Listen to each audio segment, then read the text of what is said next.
Assalamualaikum warahmatullahi wabarakatuh. Waalaikumsalam warahmatullahi wabarakatuh.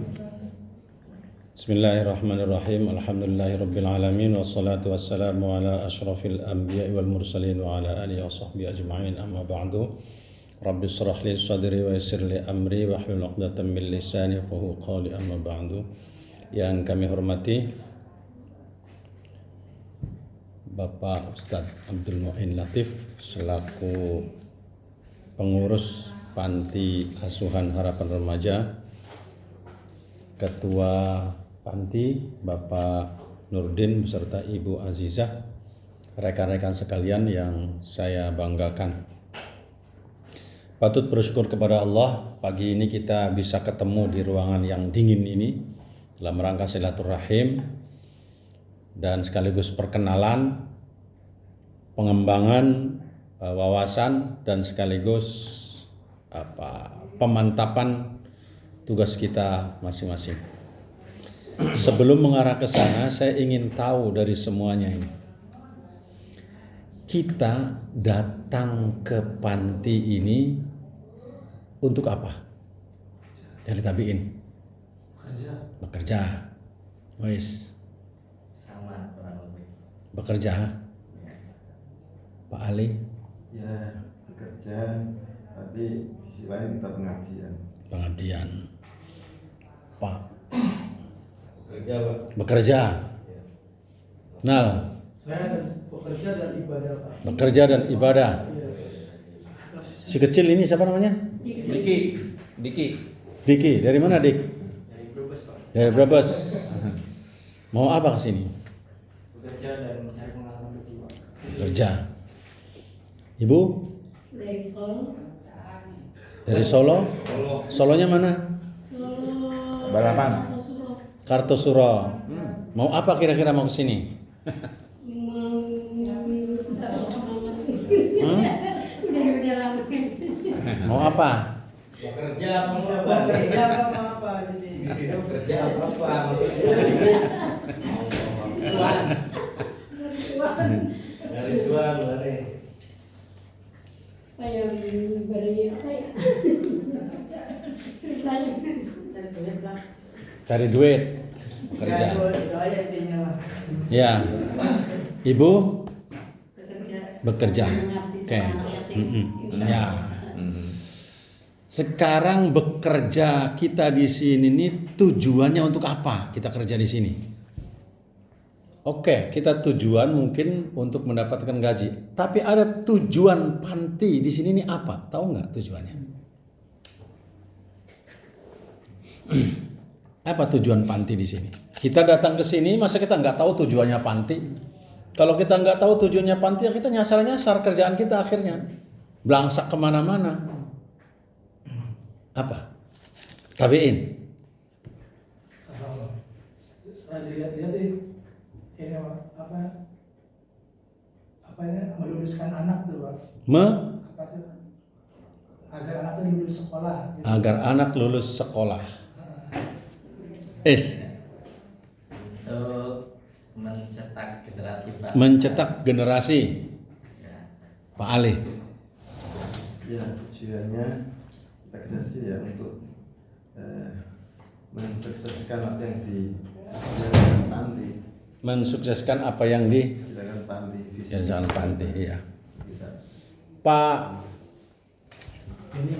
Denny.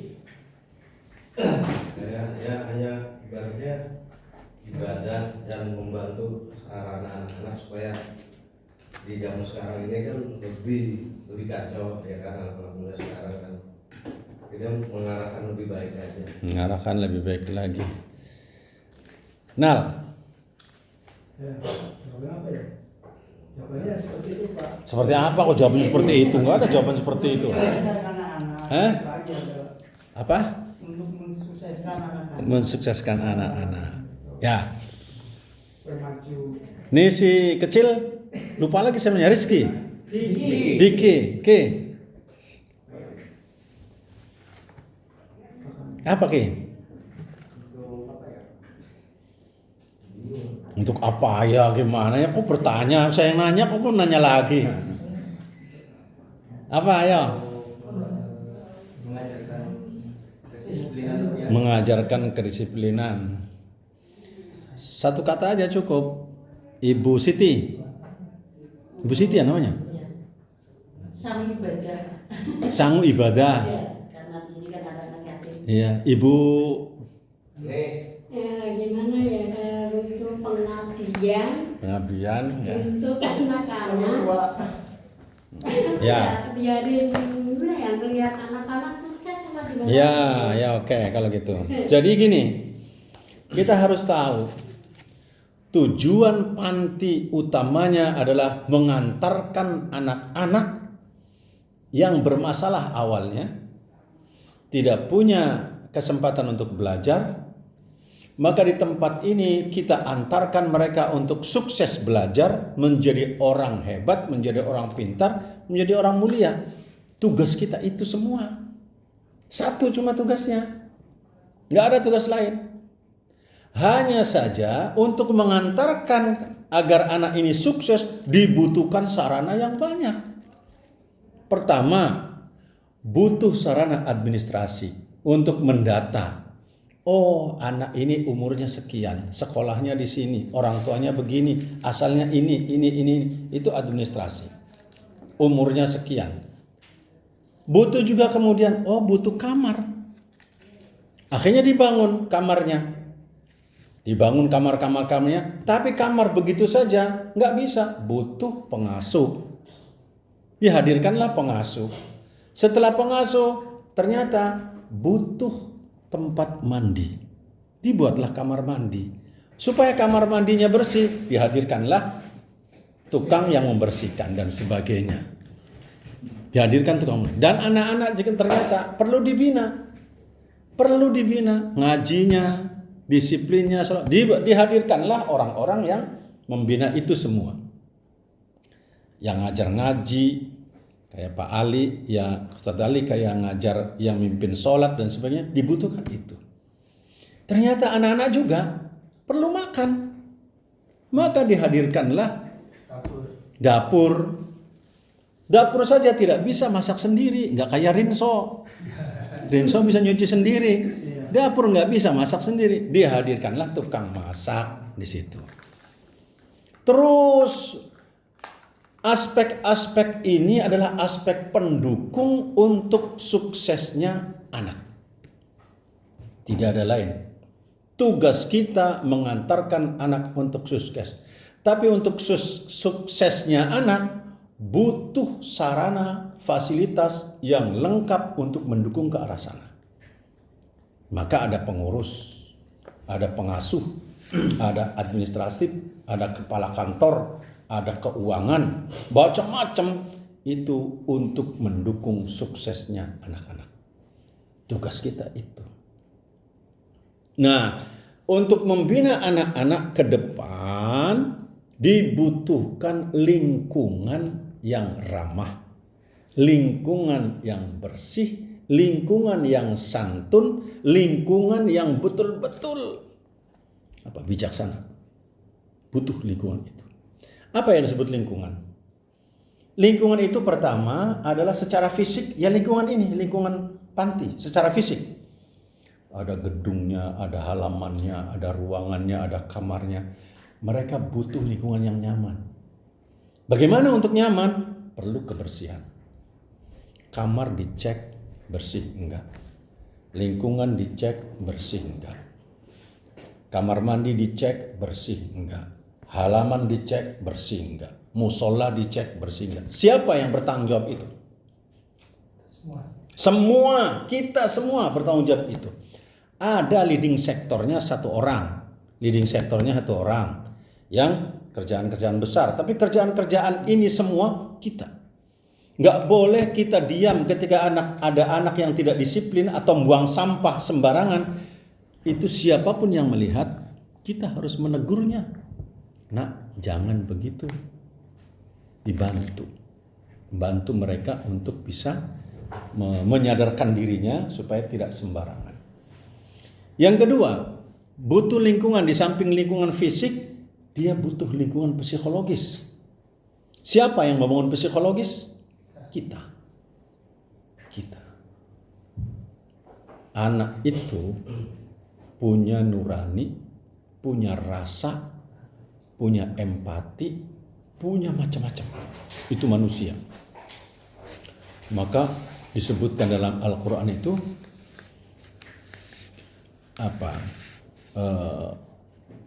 diciptakan paling sempurna. Paling sempurna diciptakan manusia itu paling sempurna. Apa ayatnya itu? Laqad khalaqnal insana fi ahsani taqwim. Manusia sungguh diciptakan itu paling sempurna. Paling sempurna. Sehingga ketika kita memperlakukan mereka dengan kesempurnaan, memperlakukan mereka dengan akhlak, memperlakukan mereka dengan moral, memperlakukan dengan simpati, dengan kasih sayang, penuh dengan kasih sayang, mereka akan berbalik kepada kita dengan penuh kasih sayang juga. Jangankan anak-anak, mohon maaf, binatang itu ternyata balas budi kepada kita. Ada seekor kucing hutan yang besar. Kucing itu ternyata dia terjerat tangannya, salah satu kakinya terjerat. Ada seorang perempuan lewat melihat kucing itu berontak, nggak bisa apa-apa. Akhirnya dia berusaha menolong. Saat mau ditolong, kucing itu ngelawan karena tidak tahu kalau perempuan ini mau nolong, dikiranya jahat juga kepada dia. Perempuan itu kemudian menggunakan tamengnya dilubangin persis. Dia nameng supaya kucing tidak nyerang. Di sini tangannya kucing yang kebelenggu tadi masuk di situ, kemudian dilepas. Saat dilepas, kemudian kucing itu lari dan diam. Dia menatap wajahnya perempuan itu dengan penuh tatapan. Perempuan itu pergi dengan mobil. Ternyata begitu sampai di rumah, kucing itu sudah ada di depan rumah si perempuan itu. Sudah nunggu. Kaget si perempuan itu, kok kucing ini? Ternyata kucing itu hanya ingin balas budi dari apa yang diperlakukan oleh perempuan tadi. Ingin balas budi, hanya ingin balas budi. Apalagi manusia. Kalau ada anak yang bandel, ada anak yang tidak baik itu dalam konteks bandel tadi ya. Itu sesungguhnya jangan keburu kita mengklaim bahwa kamu itu memang nakal. Jangan. Dekati, apa masalahmu, kenapa kamu begini. Ketika kita dekati dengan hati, yang dari hati pasti akan sampai ke hati. Yang dari nafsu akan ditanggapi dengan nafsu. Kalau dari hati akan diterima oleh anak-anak dengan hati. Pasti itu. Pasti. Karena itu gunakan pendekatan ini untuk membangun lingkungan yang aman, nyaman, santun kita semua. Semuanya. Bukan hanya pengasuh, tapi pengasuh itu kita semua. Kita semua yang ada di sini adalah pengasuh. Pengasuh, meskipun tugasnya masak, dia pengasuh. Meskipun tugasnya membersihkan kotoran, dia pengasuh. Pengasuh di bidang itu. Meskipun tugasnya adalah nganter pengurus ke sana kemari, dia tetap pengasuh. Meskipun tugasnya apalagi di situ satpam di depan, pengasuh lebih utama lagi, pengasuh. Jangan gunakan kekerasan, ucapan-ucapan yang menyakitkan, kalimat-kalimat kotor, kalimat-kalimat yang tidak mendidik, itu akan berbalik kepada kita nanti. Maka ciptakan lingkungan yang aman, lingkungan yang bersih, lingkungan yang nyaman bagi anak-anak di lingkungan kita. Lingkungan yang nyaman. Untuk membangun lingkungan yang nyaman, baik fisik maupun psikologis yang dibangun oleh kita, fisik dibangun oleh lingkungan, psikologis dibangun oleh kita, maka Di samping ada tugas pokok yang tadi sudah menyampaikan masing-masing ya, tugas pokok ya. Di samping ada tugas pokok, ada tugas tambahan. Tugas tambahan itu tergantung kebijakan kepala kantor, Pak Nurdin dalam hal ini, kepala kantor, kebijakannya. Dan yang paling diutamakan lagi, tugas tanggung jawab moral. Ini yang kadang-kadang dilupakan oleh orang. Tugas tanggung jawab moral. Kita di sini bertanggung jawab secara moral untuk mendidik mereka, sehingga meskipun kita bukan pengasuh secara struktural, kita wajib mengantarkan mereka untuk sukses, baik akhlaknya, untuk baik moralnya, untuk baik tingkah lakunya. Kita wajib semuanya mengantarkan itu semua. Jangan kemudian ketika anak-anak yang tidak baik yang disalahkan pengasuhnya. Itu pengasuhnya nggak benar tuh. Yang bilang nggak benar itu sama-sama kita di sini lagi. Sama-sama kita di sini. Itu salah. Kita, pengasuhnya kita semua. Semua ini adalah pengasuh. Hanya diberikan tanggung jawab yang berbeda-beda dalam kepengasuhan itu. Jangan kemudian kita berpikir terkotak-kotak pengasuhnya adalah katabein katanya. Sehingga itu tugasnya dia. Bukan. Tugas kita bersama kepengasuhan ini. Terlepas apakah pengasuh secara definitif struktural itu ada atau tidak, maka kita semua adalah pengasuhnya. Karena itu tadi digambarkan oleh Pak Muin, di samping ada tugas pokok, ada tugas-tugas yang memang harus dibangun bersama. Contoh ini. Ketika di halaman depan itu seumpama ada tamu buang puntung rokok di halaman depan. Kemudian yang paling pertama tahu itu adalah Ibu siapa? Ibu Ani, gak apa-apa, ambil aja rokoknya, buang ke tempat sampah. Itu tidak hina, tapi itu mulia. Mulia perbuatan itu. Bahkan sangat mulia. Meskipun tugasnya kita di dapur, kemudian kita melakukan tugas yang lain, insya Allah itu mulia. Jangan kemudian biarin aja, itu bukan tugas saya. Itu namanya orang tidak menjadi pengasuh di lingkungan sini, hanya targetnya mencari uang saja.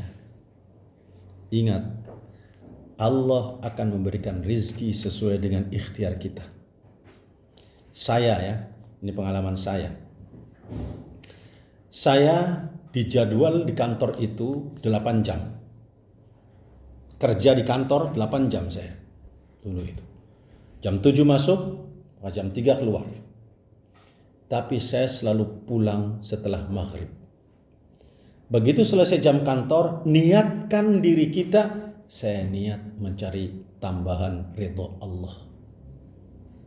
Subhanallah itu Pak. Justru di antara setelah jam kerja itu selesai, di situ rizki yang halal itu datang dari berbagai penjuru. Yang tidak diduga-duga. Datangnya dari situ. Orang ngebel, orang minta tolong, orang macam-macam, datang rizki itu. Karena apa? Kita ridho, kita ikhlas untuk memberikan tambahan waktu kepada dinas. Selain tugas pokok kita, Allah kemudian tidak tidur. Amal kita dicatat oleh Allah. Kemudian apa yang kita minta diberikan oleh Allah melalui amal-amal itu. Ingat, wasilah kepada amal itu dikabulkan oleh Allah. Wasilah kepada amal itu gimana? Ya Allah, saya ini sudah berbuat lebih dari jam kerja. Tambahkanlah rezeki saya ya Allah. Malam tapi ngomongnya, jangan kemudian di jalanan sambil canggah. Ya Allah, di jalan kita teriak. Bukan itu. Mengadu kepada Allahnya seperti itu. Karena apa? Kan ada pernah cerita, kata Rasulullah ini dalam sebuah hadis. Orang terbelenggu di dalam gua. 3 orang Satu, menyebut ilmu yang dimiliki. Kedua, menyebut sodakohnya. Yang ketiga, menyebut amalnya yang meninggalkan kemaksiatan. Dengan menyebutnya itu dikabulkan semua. Wasilah kepada amal kita, wasilah kepada ilmu kita, wasilah kepada sesuatu yang lebih. Nah, karena itu, meskipun Pak Jenal itu tugasnya nganter siapa? Pengurus, nganter pengurus. Ya kalau memang ada piring letak di situ, kira-kira diambil nggak itu? Ambil piring itu. Ini bukan pada tempatnya piring ini ternyata. Bukan pada tempatnya. Ambil, bawa ke tempatnya. Kalau piringnya kotor, bawa ke tempat yang memang untuk dicuci piring itu. Jangan kemudian malah dilempar, gelundang. Supaya orang semua tahu ada piring di sini. Siapa nih yang mencari terus? Mencari sasaran. Siapa sih yang naruh piring di sini? Dicari-cari. Udah dicari-cari nggak ketemu, kitanya capek kitanya. Yang dicari nggak ketemu, kitanya capek, marah, akhirnya semua berantakan, nggak beres. Tapi ketika kita melihat piring kotor seumpama ada di situ, kemudian dengan penuh keikhlasan kita, suasana tidak ribut, kita dapat pahala, piringnya pun selamat, menjadi bersih, dibawa ke sana. Semuanya jadi baik semuanya. Itu pun terhadap anak-anak sama seperti itu. Ada anak-anak kok datangnya terlambat banget malam atau tidak sesuai dengan jadwal. Kita tanya, jangan kemudian dimarahin. Dimarahin itu sama dengan piring dilempar loh. Piring dilempar glombrang, pecah piringnya. Dimarahin, kamu kenapa datang terlambat? Wah, macam-macam, pecah anak. Hatinya pecah. Ketika hatinya pecah, susah lagi disusun. Dekati, kamu kenapa terlambat? Dari mana? Bila perlu, kalau dia tuh sukanya permen, kasih permen dulu. Ini permen. Makan permen, dia ditanya sama kita. Kata Bin, saya dari ini. Dia akan jujur akhirnya terus terang. Tapi kalau begitu kata Bin marah dulu. Kamu tuh memang bandel banget sih. Dari mana kamu? Dari kemarin juga kamu tuh nggak masuk gini-gini. Udah pecah, ngelawan. Kata Bin maunya apa? Kan begitu nih anak itu. Karena tidak didekati dengan penuh kasih sayang. Dekati termasuk lingkungan, piring, sampah, apalagi ya tempat parkir Pak Denny yang tidak sesuai. Itu jangan kemudian mencari sasaran, ini motor siapa sih? Sudah, dorong aja parkirin yang sesuai dengan aturan atau sebelumnya diatur. Parkirnya di sini. Bisa. Tukang parkir itu dikunci stang semua itu, tapi rapi itu Bang. Tukang parkir. Iya. Kemarin aja Pak ya, pas Paul kan baru masuk. Pak bingung dia hari pertama. Motor tuh ada yang sebelah sana, nah saya mau lewat bingung kan. Kunci setang semua. Saya tarik sama ini gimana Mas Tabi sama Mas Uwais. Gini aja, udah adanya cat, saya palang ini, besoknya rapi sendiri. Nah, itu namanya jalan keluar. Mencari jalan keluar. Harus ada, pasti itu bisa. Memang orang pertama nggak tahu, karena kita nggak ngasih tahu. Coba kalau kita yang ngasih tahu, ibu yang cantik, kalimat yang cantik itu jangan lupa. Ibu yang cantik, yang baik, jangan yang ganteng, marah nanti dia. Ibu yang cantik, nanti parkirnya di sini ya. Parkirnya di sini, itu udah masya Allah. Bapak yang ganteng sini, masya Allah itu. Jangan kemudian, Bu, sini, parkirnya sini. Bu ini sudah badannya gemuk rewel lagi. Wah, digituin malah tambah repot nantinya. Ya, cek, gunakan kata-kata yang bagus kepada mereka sehingga panti ini adem. Panti ini tenang. Siapa yang membuat tenang? Kita semua, kita. Kitanya di lingkungan ini menjadi tenang, tamunya juga tenang, tidak ada hiruk pikuk, tidak ada masalah yang kemudian menjadi pembicaraan yang tidak ada artinya di luar. Tidak artinya di luar.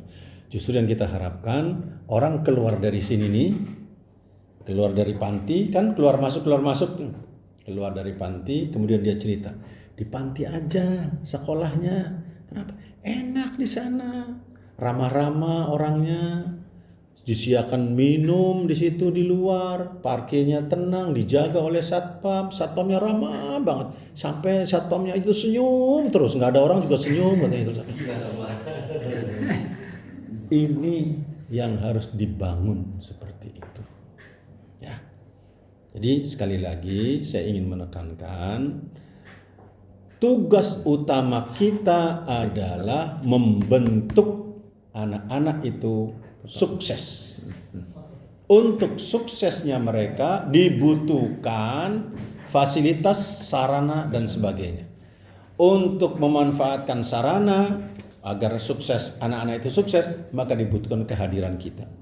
Maka kita semua, tugas utama kita adalah mensukseskan mereka melalui tugas pokok kita.